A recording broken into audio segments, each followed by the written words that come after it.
Hello hello le PGM, c'est Nag le Rageux, bienvenue dans ce commentaire de partie où on va enfin commenter, pas la grande finale des IEM Sao Paulo, mais on va passer d'abord sur la game pour la 3ème place, donc la méga fight pour cette fameuse 3ème place. D'un côté on va avoir un Protoss, donc Type Real, tout le monde le sait si vous avez bien suivi mes commentaires précédents, il s'est fait rouler dessus par Supernova. Bien que c'était super serré, il avait entamé avec un 2-0 et il s'est fait remonter. Donc voilà, son état mental ne doit pas être au mieux. Et de l'autre côté, on a Liquid Red qui a montré une très très belle combativité contre Violet, mais qui s'est fait outplay tout simplement. Donc voilà, on va lancer la petite game. Vous remarquez que c'est un peu plus moche que d'habitude. C'est parce que voilà, je faisais des tests tout à l'heure pour streamer dans des conditions correctes. Et donc voilà, bah, j'ai baissé la qualité parce que streamer du HD avec full, bah, mon quad-core apparemment n'y arrive pas. Bon, tant pis. Tant pis. Donc on est sur la map, Antigua Shipyard, hein. Je l'ai retenu ce nom enfin. Antigua Shipyard, donc c'est la version MLG ou GSL, un des deux, où on spawn en cross position systématiquement. Il y a des jolis minerais ici. Et ça va être un petit PVZ avec un pylône en bas de la pente. Et là, et ça qu'est-ce que ça veut dire pour notre ami Real? Ça veut dire une forge first et fast expand comme font tous les protos en ce moment. Alors deux réactions possibles à cela. Côté Liquid Red, ça va être soit poser une 3ème base rapidement, et à mon avis ça va être l'option qu'il va choisir vu la topologie de la map, hein, où la B2 est ici, la B3 est bien protégée quand même, hein. Si le Protoss part sur Forge, il va pas avoir assez de troupes pour casser ces rochers là très tôt, et voilà, il va arriver dans une cuvette comme ça, hein. S'il veut attaquer la B3 il doit passer par cette cuvette qui peut être assez deadly si on a une bonne conquête typiquement. Donc voilà. J'ai remarqué récemment aussi qu'il y avait des shoutcasters qui enlevaient les petites barres vertes. Bon, moi je les mets parce que quand je joue je les garde, c'est super important pour focus typiquement les grosses bestioles qui ont peu de points de vie, hein. Quand on voit 4 colosses, et ben, on aime bien taper d'abord sur celui qui est presque mort. Je sais pas si c'est gênant. Je vais essayer de me renseigner. Et donc voilà. Alors voilà, la B2 est posée, ça c'est complètement normal. Alors la B2 est posée avant de faire la poule. C'est pas si normal que ça, parce que là, il y a une chance, il y a une possibilité pour Real de faire un canon rush. Surtout qu'il n'y a pas d'Overlord ici au-dessus. Ici, la vision de la hatch, c'est rien du tout. Donc Liquid Red bien évidemment a prévu le coup, hein, donc il fait un petit peu la chasse à la sonde, mais avec un peu de micro, même si sa sonde se fait chasser, Real pourrait poser des canons, et même s'il les annule au dernier moment, et ben empêcher Red de miner pendant un bon bout de temps. Donc voilà, au niveau des B2, du coup, bah, le Zerg est un petit peu devant, hein, puisqu'il a posé sa hatch avant sa poule. Moi, en général, dans ce match-up, je pose ma poule avant, parce que le Protoss me gave, là, me bloquer ma B2, etc. Donc voilà, Forge Gateway, c'est complètement... Ah, il fait sa forge vachement tard, quand même. Il fait sa forge vachement tard, pourquoi? Parce que son scout a vu que la poule arrivait plus tard, et que c'était la hatch qui était posée d'abord. Sinon, je pense qu'il aurait fait sa forge avant la gateway. Du coup là, Zealot, alors vous voyez le point de ralliement, il est direct chez notre ami Red. Ça veut dire quoi? Ça veut dire je vais t'agresser cash, parce que je sais que tu vas droner comme un gros sale. Liquid Red c'est un fan des parties macro, hein. Il adore faire de la macro. On peut remarquer aussi ici, on a un mur, hein, avec le Nexus, le canon, la forge, le gateway. Le canon est placé derrière, comme ça il n'y a pas beaucoup de zerglings qui peuvent venir taper. Je suis même pas sûr qu'il y ait un zergling qui puisse venir ici. Et donc évidemment la portée du canon couvre toutes les probes ici. Ou si elle en couvre peut-être pas tout. Mais à mon avis si. Elle couvre tout. Et surtout si le Zerg veut faire un run-by dans la main, il est obligé de faire tout le tour du Nexus. Pendant tout ce temps, il va être sous le feu du canon. Donc voilà, le Zealot qui se fait repousser. J'ai loupé la pression du Zealot, mais bon, hein, pression avec un Zealot, c'est pas... L'avantage c'est que voilà, Red de son côté a produit pas mal de Zerglings. Avec les larves utilisées pour ces Zerglings, évidemment il aurait aimé faire des drones, hein, c'est ça un Zerg, surtout un Zerg comme Red. Il aime bien faire beaucoup de drones, donc dès qu'il perd des sous et des larves pour faire des Zerglings, ça l'énerve. Le Warpgate, le Warpgate qui est recherché très vite, hein. Il est recherché très vite. Donc là on est toujours au niveau, donc la forme en fait elle sert uniquement à faire des canons, ça c'est un petit peu étrange. Voilà, une tentative de run by, superment défendu là avec les probes, hein.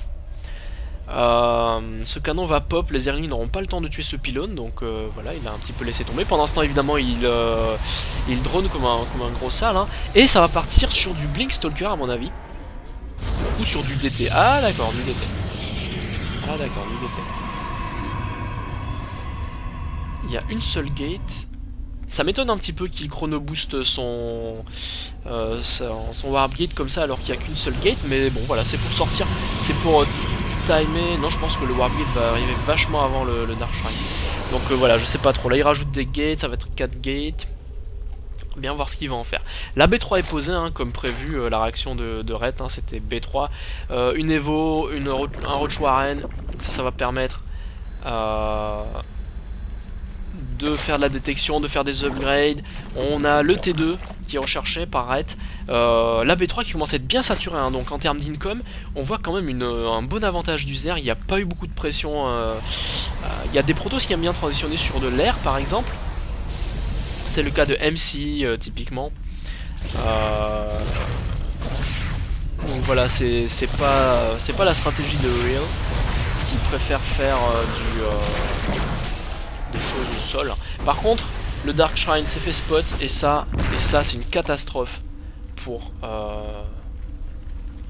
notre ami Protoss, parce que le Zerg va savoir ce qui lui arrive. Là, il est déjà au courant qu'il va y avoir du DT dans quelques secondes.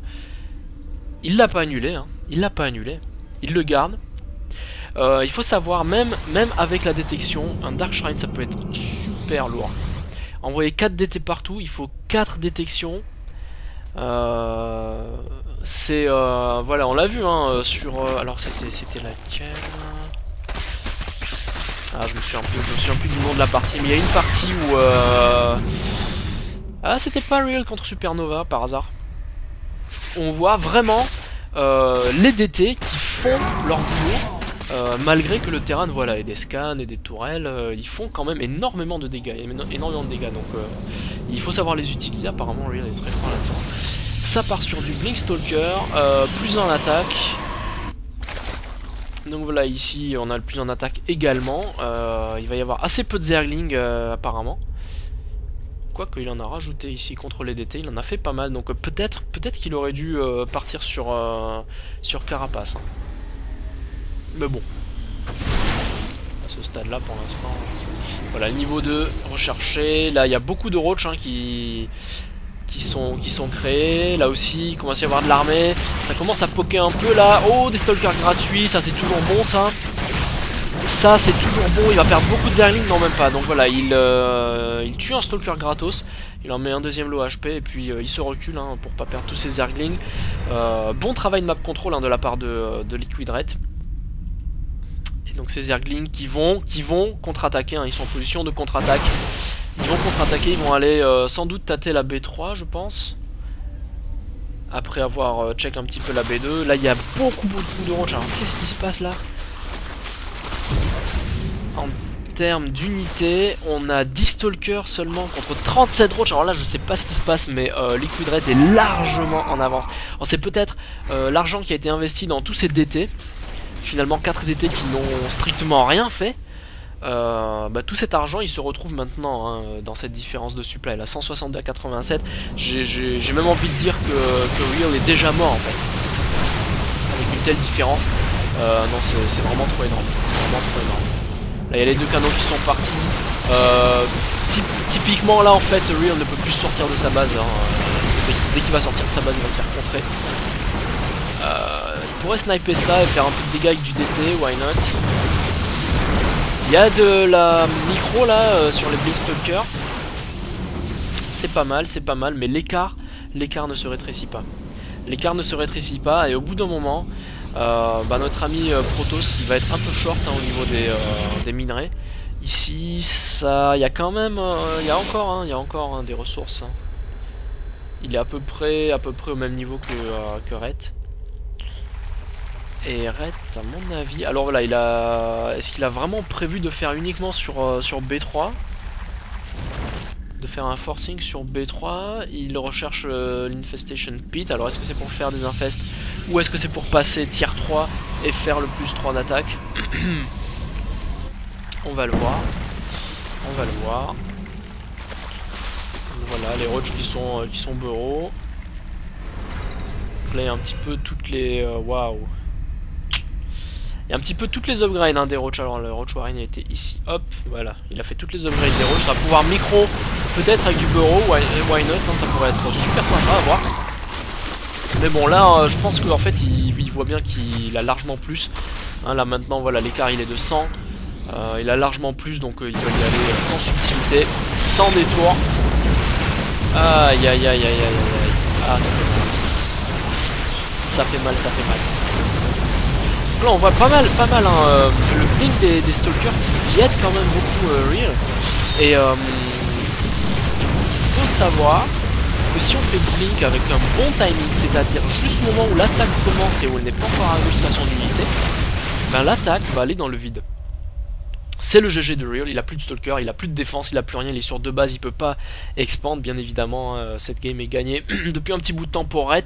Donc voilà, je disais, un blink typiquement contre les Banshees c'est très visible. Hein. Quand la Banshee envoie son missile, vous blinkez votre stalker, ben le missile va exploser à l'ancienne place du stalker, le stalker ne va prendre aucun dégât et c'est exactement la chose avec les roaches et c'est super lourd, les roaches qui tapent vraiment lentement, c'est super lourd de perdre une attaque dans le vide comme ça.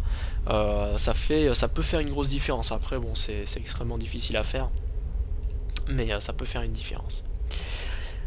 Et ben voilà, donc la première game est pour Ret. Je vais commenter les 2 games suivantes, hein, y a pas de souci. J'espère que vous avez apprécié. Moi je suis toujours un peu éclaté, hein, donc je suis un peu à l'ouest, à vrai dire. Mais voilà, je vais voir si je peux pas faire un autre petit commentaire parce que je suis bien chaud là pour faire les games de la 3ème place.